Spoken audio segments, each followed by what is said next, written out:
तो गाइस कैसे हैं आप सब लोग। Ruthless demon of the past episode 79 के साथ हाजिर हो। तो लास्ट एपिसोड के एंड पे हमने देखा था कि हमारा समाते और उसके साथ साथ नैमगोंग किंग दोनों उस विलेज में पहुंच जाते हैं जहां पर बहुत ही करीब उनके डिमोनिक कल्ट का फोर्ट्रेस है। तो वहां पर पहुंचने के बाद समाते कहते हैं तो फाइनली हम लोग जहां पर पहुंच गए वो वहीं पर बैठ जाता है। कहता है मैं तो बहुत ज्यादा थका हुआ हूँ, चलो जल्दी से तुम भी बैठ जाओ। तो वो कहता है कि मैं भी थका हुआ लेकिन हम लोग बैठ नहीं सकते। समाते उसे कहता है क्यों ना तुम जहाँ पर थोड़ी देर के लिए बैठ कर आराम कर लो, उसके बाद हम लोग आगे बढ़ सकते हैं। वैसे भी मुझे लगता है कि यहीं पर सेफ है। तो नैमगोंग किंग उसे कहता है कि मास्टर ने जहाँ पर एक काम से भेजा था, हमें यहाँ पर इन्फॉर्मेशन चाहिए और तुम जहाँ पर बैठकर आराम करने वाले हो इस गांव में कोई इन्फॉर्मेशन नहीं मिलने वाली, जहाँ पर से हम लोग क्या हासिल कर पाएंगे। समाते उसे कहता है कि जहाँ पर बैठने में हर्ज क्या है, थोड़ी देर बैठकर आराम कर लेते हैं, वैसे भी जहाँ पर कौन सा कुछ होने वाला है। तो नैमगोंग किंग उसे कहता है कि अब जबकि तुमने जहाँ पर ये बात की है तो मुझे कुछ हैरानी हो रही है। तो वो उसे कहता है कि तुम्हें यहाँ पर क्या हैरानी हो रही है, मुझे अच्छी तरह से पता है कि यहाँ पर डिमोनिक कल्ट के बाहर इस छोटे गांव के अंदर जहाँ पर सिर्फ नॉन मार्शल आर्ट्स के लोग रहते हैं। खुद ही तो यहाँ पर देखो, यहाँ पर कितने सारे लोग हैं, कुछ खरीदारी कर रहे हैं, कुछ अपनी चीजें बेच रहे हैं। ये बिल्कुल एक नॉर्मल सा गांव है जिस तरह बाकी के नॉर्मल गांव होते हैं, जैसे कि हमारा जुईजैंग है। लोग यहाँ पर कितने ज्यादा खुश लग रहे हैं। तो वो उसे कहता है कि मैं पहले भी इस जगह के ऊपर आ चुका हूँ, यही बात तो मुझे बहुत ज्यादा परेशान कर रही है कि यहाँ पर सभी लोग इतने आराम के साथ चीजें खरीद रहे हैं और बेच रहे हैं।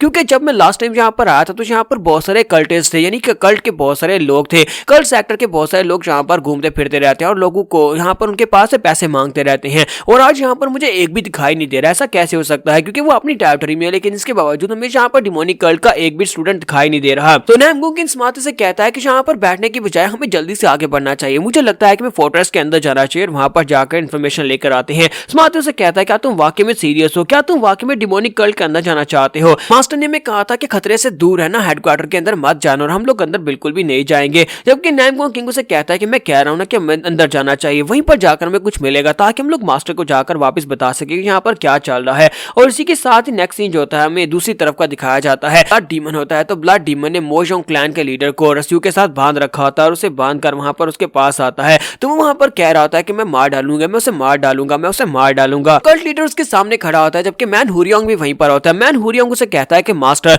क्या ये बंदा ठीक है, मुझे तो नहीं लगता कि ये आपके किसी काम आ सकता है। तो उसका मास्टर उसे कहता है कि ये मेरे काम आ सकता है, ये एक बहुत ही पावरफुल इंसान है और ये हमारा बहुत ज्यादा काम आएगा। मैं इसी पावरफुल इंसान की मदद से यहाँ पर बहुत सारे लोगों को रास्ते से हटाने वाला हूँ। मैन हुरियोंग उसे कहता है लेकिन इसकी कंडीशन मुझे बिल्कुल भी अच्छी नहीं लगती, मुझे लगता है कि ये पागल हो चुका है और उसने यहाँ पर एनर्जी डेविएशन को फेस किया है। तो ब्लड डीमन उसे कहता है कि हाँ इसने यहाँ पर डेविएशन को फेस किया है क्योंकि इसका बेटा इसकी आंखों के सामने मरा है, जिसकी वजह से ये गुस्से के साथ पागल हो चुका है। मुझे यहाँ पर अगर इसको इस्तेमाल करना है तो कुछ और करना पड़ेगा। जबकि मोजोंग लीडर अभी भी यहाँ पर कह रहे होते हैं कि मैं उसे मार डालूंगा, मैं डेफिनेटली उसे मार डालूंगा। तो ब्लड डीमन आगे बढ़ता है और उसे कहता है हाँ हाँ क्यों नहीं, तुम उसे मार डालना, मैं यहाँ पर तुमसे यही तो करवाना चाहता हूँ। उसके हाथ में ब्लड की एक बॉटल होती है और जाकर उसके सर के ऊपर ब्लड डालना शुरू कर देता है और कहता है तुम्हारे सामने कोई भी नहीं टिक पाएगा, जब तुम यहाँ पर तैयार हो जाओगे उसके बाद देखना सभी लोग तुम्हारे सामने घुटने टेकेंगे। तो ब्लड डीमन उसे कहता है कि अफसोस की बात तो यह है कि तुम पहले अपनी लिमिट्स तक पहुंच चुके हो, इससे आगे तुम आगे नहीं बढ़ सकते, और अगर तुम इससे आगे नहीं बढ़ सकते तो फिर तुम यहाँ पर स्वर्ड एम्परर या फिर किसी और पावरफुल ओपोनेंट को नहीं हरा सकते, स्पेशली उस ओपोनेंट को जिसका सामना मैं तुमसे करवाना चाहता हूँ।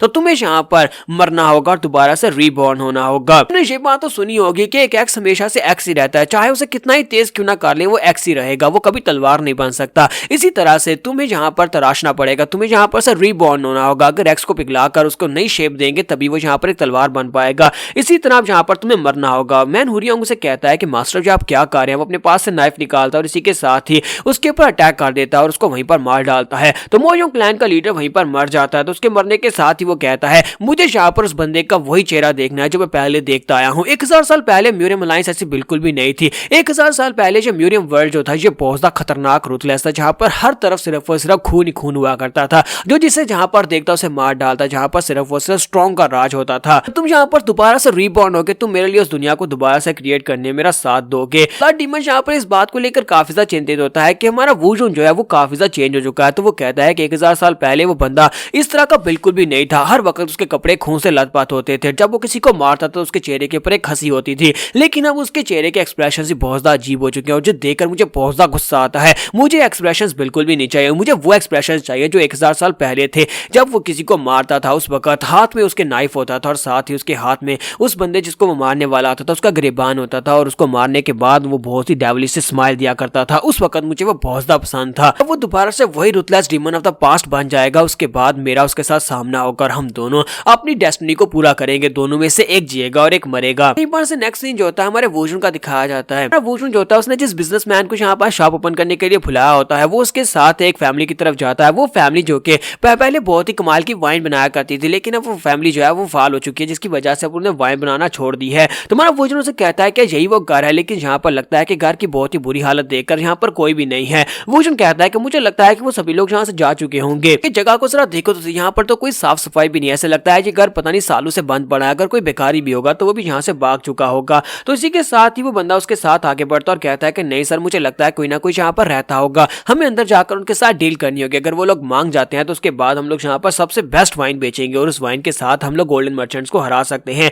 तो वो शॉपकीपर अंदर बढ़ता और कहता है कि घर पे कोई है घर पर। लोग हुनैन की डैन फैमिली से यहाँ पर आए और इसी के साथ एक लड़की अंदर से निकल कर आती है और कहती है कि तुम लोग कौन हो। तुम्हारा वोजन उसकी तरफ देखता और साथ से कहता है कि तुम कौन हो। तो वो लड़की कहती है पहले मैंने यहाँ पर तुमसे पूछा, तुम बताओ तुम कौन हो। वोजन उसे अपना नाम बताता है तो वो लड़की उसे अपना नाम बताती है कि मेरा नाम होजियोन जी है। वोजन कहता है कि ये देखो यहाँ पर तो कोई वाकई में रहता है। तो वो लड़की उसे कहता है कि इस बात का क्या मतलब है, तुम यहाँ पर इतने रूडली बात क्यों कर रहे हो और ऊपर से इस तरह से बात मेरे ताना दे रहे हो। तुम लोग यहाँ पर मेरे घर में कर क्या रहे हो। अगर तुम लोग यहाँ पर सवाल का जवाब नहीं दोगे तो फिर मैं जाकर पुलिस वालों को बता दूंगी कि मेरे घर के अंदर कुछ और घुस आए हैं। तो चलो जल्दी से बताओ कि तुम लोग यहाँ पर क्या करने के लिए आए हो। तो होशियोन जी जब उनसे बात करती है तो उसी के साथ हमारा वोजन उसके साथ अंदर आ जाता है। अंदर आने के बाद से कहता है कि जगह काफी ज्यादा अच्छी है, जबकि वो उसे कहती है बस भी करो, तुम बार बार यहाँ पर इस जगह का मजाक उड़ाना बंद करो। तो बिजनेसमैन उसे कहता है कि हम लोग यहाँ पर फाइट करना बंद करते हैं और यहाँ पर काम की बात करते हैं। तुम्हारा वोजन उसे कहता है कि इस जगह के ऊपर से बहुत सारी मेडिसिन और जड़ी बूटियों की स्मेल आ रही है, लगता है कि तुम लोगों ने यहाँ पर फार्मेसी खोल ली है। क्या तुम लोगों ने यहाँ पर वाइन बनाना बंद करके यहाँ पर अपनी मेडिसिन की शॉप खोल ली है। तो वो कहती है कि नहीं, ऐसी कोई बात नहीं है, हमारी फैमिली में सभी लोग डॉक्टर्स ही थे। यानी हमारी फैमिली में जनरेशन टू जनरेशन कोई ना कोई एक बच्चा डॉक्टर बनता ही आया है और मैं भी यहाँ पर डॉक्टर ही हूँ जो कि वाइन बना सकती हूँ। हमारे प्रेडिसेसर्स ने जो वाइन बनाई थी वो काफी ज्यादा फेमस हो गई थी और उस फेमस वाइन की वजह से हमें काफी ज्यादा राइज मिला था। लेकिन अब तुम देख ही सकते हो कि हम लोग यहाँ पर अब और ज्यादा वाइन नहीं बना सकते, वाइन बनाना हमने बंद कर दिया है। तुम्हारा वोजन उसे कहता है अगर तुम फाइनेंशियली ब्रोक हो तो मुझे लगता है कि तुम्हें दोबारा से वाइन बनाना शुरू कर देना चाहिए। तो वो कहती है नहीं, मैं कभी नहीं करूंगी, मैं दोबारा कभी उस वाइन को नहीं बनाऊंगी जिसकी वजह से मेरी फैमिली की ये हालत हो गई। तो अंदर के अंदर सोच रही होती है कि दूसरी फैमिली जिन लोगों ने वाइन बनाना स्टार्ट किया था उनकी वजह से मेरी मदर ने सुसाइड कर लिया था और साथ ही उनकी वजह से ये सब कुछ हुआ। हमारी फैमिली जो थी बुरी तरह से बर्बाद हो गई क्योंकि वो हमसे बेहतर वाइन बनाना चाहते थे और उन्होंने हमारे पर अटैक किया था। तुम्हारा वोजन उसकी बातें समझ रहा था और साथ ही उठकर खड़ा हो जाता और कहता है कि मुझे समझ आ गई। फिर साथ ही उसे कहता है कि तुमने कहा था कि तुम्हारी वाइन जो है ये जहाँ पर सेंट्रल प्लेन में कभी सबसे बेस्ट हुआ करती थी, क्या वाकई में होजियोन वाइन सबसे बेहतर थी। तो वो उसे कहते हैं कि हाँ, हमारी वाइन सबसे बेहतर थी, लेकिन अब यहाँ पर सेंट्रल प्लेन में हमारी वाइन सबसे बेहतर नहीं है बल्कि चूमून क्लैन की वाइन सबसे बेहतर है। पर वोजन जाता है, जाकर वहां पर मटकू के पास खड़ा हो जाता है। वहां पर मटके के अंदर वाइन पड़ी होती है तो उस मटके के अंदर से वाइन को उठाता है, उसे पीता और कहता है हाँ तुमने बिल्कुल ठीक कहा, तुम्हारी वाइन जो है वो काफी अच्छी है लेकिन इतनी अच्छी नहीं है कि वो चूमून क्लैन के सेक्टर का मुकाबला कर सके,